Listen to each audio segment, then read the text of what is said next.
स्वागत है एक बार फिर से सभी स्टूडेंट्स का English with MK sir classes में। तो आज की वीडियो होने वाली है आपके लिए स्पेशल, क्योंकि आज की वीडियो में हम लेकर आए हैं टेंस का सबसे लास्ट जो है टॉपिक, जिसका नाम है फ्यूचर परफेक्ट कॉन्टिन्यूअस। जी हाँ प्यारे बच्चों, सभी टेंस लगभग हम लोगों ने खत्म कर दिया है, चाहे आप 9th के स्टूडेंट हो, चाहे 10th के हो, चाहे 11th के हो, 12th के हो, सभी बच्चों के लिए जो है ये जो टेंस का सेक्शन चल रहा है बहुत ही ज़्यादा इंपॉर्टेंट है। तो अभी तक अगर आपने नहीं देखा है वीडियो को ना, जो जल्दी से जाए, हमने प्लेलिस्ट भी बना दिया है, स्टार्टिंग से पूरा बेस लेवल से टेंस से स्टार्ट करेंगे पूरा अंत की ओर। ठीक है, तो चलिए आज की वीडियो में स्टार्ट करते हैं फ्यूचर परफेक्ट कॉन्टिन्यूअस टेंस, इसके बारे में जानते हैं। देखिए, रहा होगा, रही होगी, रहे होंगे, प्लस इसमें क्या आएगा डियर स्टूडेंट, इसमें समय के बारे में बात करेगा, इसमें समय जरूर आएगा। आई और वी के साथ ये दो सब्जेक्ट ऐसे होते हैं जिनका शैल हैव बीन प्रयोग करेंगे। आई वी के साथ हम शैल हैव बीन का यूज करेंगे। इसके अलावा कोई भी सब्जेक्ट आपका आता है तो आपको लगाना क्या है, विल हैव बीन का यूज करना है डियर स्टूडेंट्स, इतना आपको ध्यान देना है। देखिए, निश्चित समय, इसी को हम क्या कहते हैं, इसी को हम प्यारे बच्चों कहते हैं पॉइंट ऑफ टाइम। क्या कहते हैं? Point of time. निश्चित समय के साथ आप किसका यूज करेंगे? सेंस का यूज करेंगे। और यहीं पर बात करते हैं अनिश्चित समय। तो अनिश्चित समय यानी जिसको कहते हैं पीरियड ऑफ टाइम, अनिश्चित समय के साथ हम किसका यूज करेंगे? फॉर का यूज करेंगे। देखिए, यहाँ पे निश्चित समय जैसे सुबह आ जाते हैं, शाम, दोपहर, बजे, सन, दिनों के नाम, महीनों के नाम, ये सारे आ जाते हैं। फॉर में जैसे घंटे, साल, दिन, महीने, सप्ताह, ये थोड़ा समझने के लिए है, चीज़ों को आप समझ सकते हैं और सिंस फॉर का सही से यूज कर सकते हैं। तो चलिए प्यारे बच्चों, ये था। अगर हम कहें कि इसका स्ट्रक्चर भी एक बढ़िया सा होता है, जिसमें सबसे पहले सब्जेक्ट लगाएंगे, उसके बाद बहुत बड़ी सहायक क्रिया हो जाती है। ठीक है, सब्जेक्ट, उसके बाद हम विल हैव बीन क्या लगाएंगे dear students? Will have been. और हम किसका यूज करेंगे? शैल। और फिर यहाँ पे हैव, और यहाँ पे क्या होता है? Been. Will have been, shall have been, verb की यहाँ पे आईएनजी फॉर्म, इसी को फोर्थ फॉर्म भी बोलते हैं। और यहाँ पे क्या करते हैं प्यारे बच्चों? ऑब्जेक्ट का यूज करेंगे, प्लस आपका सिंस, और यहाँ पे फॉर, और प्लस आपका डियर स्टूडेंट्स टाइम हो जाएगा।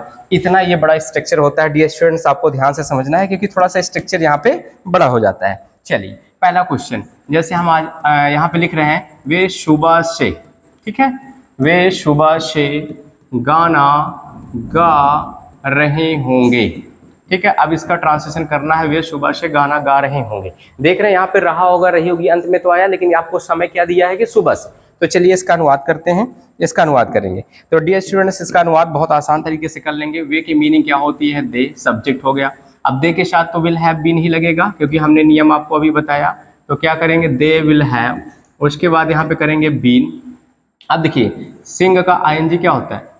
सिंगिंग हो जाता है। They will have been singing, और ऑब्जेक्ट में आपका यहाँ पे क्या हो जाएगा? सॉन्ग हो जाएगा। They will have been singing song. अब सुबह से है तो सुबह के लिए मैंने बताया कि यहाँ पे सिंस लग जाता है, और सुबह की मीनिंग प्यारे बच्चों यहाँ पे क्या हो जाता है? मॉर्निंग। इस तरीके से चीज़ें आसान हो जाती हैं। ठीक है, बहुत आसान होता है, बस चीज़ों को आपको ध्यान से समझना होता है। ठीक है, चलिए अगला क्वेश्चन, जैसे हम क्वेश्चन यहाँ पे कर दें हम, ठीक है, हम शाम से नहीं पढ़ रहे होंगे, नहीं, और यहाँ पे कर दें पढ़ रहे होंगे। हम शाम से नहीं पढ़ रहे होंगे। अब प्यारे बच्चों, हम इसका नेगेटिव का जान लेते हैं कि नेगेटिव का रूल क्या होता है डियर स्टूडेंट। ठीक है, चलो ठीक है, अब हम नेगेटिव के बारे में थोड़ा सा क्या करते हैं, जानने की कोशिश करते हैं।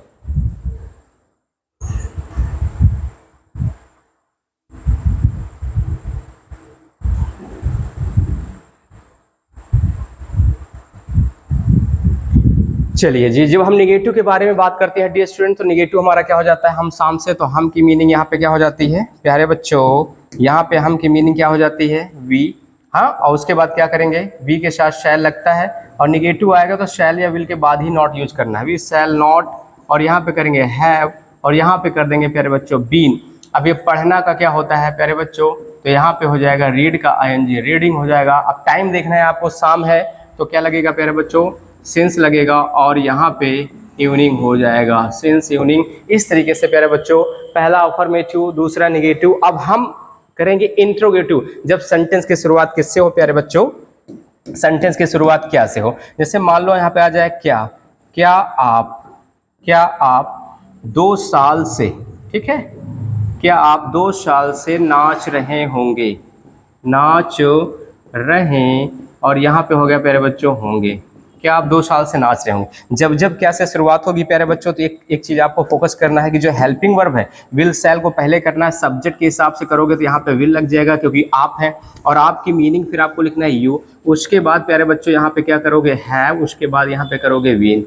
विल यू हैव बीन, और नाचना का क्या होता है प्यारे बच्चों, डांस का एनजी क्या हो जाता है, डांसिंग हो जाता है। Will you have been dancing. अब यहाँ पे देख रहे हैं 2 साल है, ये क्या है, पीरियड ऑफ टाइम है, निश्चित समय है, तो यहाँ पे क्या लगेगा फॉर, और 2 साल की मीनिंग आराम से लिख दें फॉर 2, और यहाँ पे क्या हो जाता है ईयर्स, और क्वेश्चन मार्क लगा देंगे क्योंकि प्यारे बच्चों ये है आपका इंट्रोगेटिव। ठीक है, चलिए नेक्स्ट टॉपिक में हम चलते हैं। लास्ट टॉपिक इसका देख लेते हैं क्योंकि जो है ये बहुत आसान है बस चीज़ों को समझना। जैसे आ जाए हम 1975 से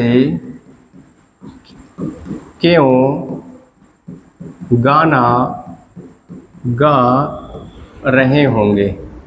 हम 1975 से क्यों गाना गा रहे होंगे। ठीक है, अब जैसे ही वाक्य के बीच में प्यारे बच्चों ना, जैसे ही वाक्य के बीच में कब कहाँ कैसे क्यों आ जाता है, तो सबसे पहले उसकी अंग्रेजी लिख देते हैं। सबसे पहले लिखेंगे तो क्या हो जाएगा वाई। अब हम के हिसाब से आपको पता है कि यहाँ पे सेल लग जाएगा, फिर हम की मीनिंग लिखेंगे पर बच्चों तो वी हो जाएगा। उसके बाद आपको हैव बीन रखना है। ठीक है, why shall we have been, और यहाँ सिंग का आईएनजी क्या हो जाता है सिंगिंग, और गाना का मीनिंग क्या हो जाता है सॉन्ग। और देखिए सिंस, यहाँ पे सन वाली चीज़ें कोई भी आएंगी तो सीधा करेंगे सिंस 1975 पर क्वेश्चन मार्क लगा देंगे। तो है ना आसान प्यारे बच्चों, बहुत ज़्यादा आसान है। ऐसे और सारे WH के बना सकते हैं। तो ये हमारा हो गया क्या कहते हैं फ्यूचर परफेक्ट कंटिन्यूअस टेंस। इस तरीके से पूरा टेंस का खात्मा मैंने कर दिया है। किसी भी बच्चे को प्रॉब्लम्स हो रही है तो English with MK sir channel के साथ जुड़े, और क्योंकि यहाँ पे बेस लेवल से पूरी तैयारी कराई जा रही है और मस्त तैयारी होगी, बिंदास तैयारी होगी। मिलते हैं नेक्स्ट वीडियो में। जय हिंद, धन्यवाद।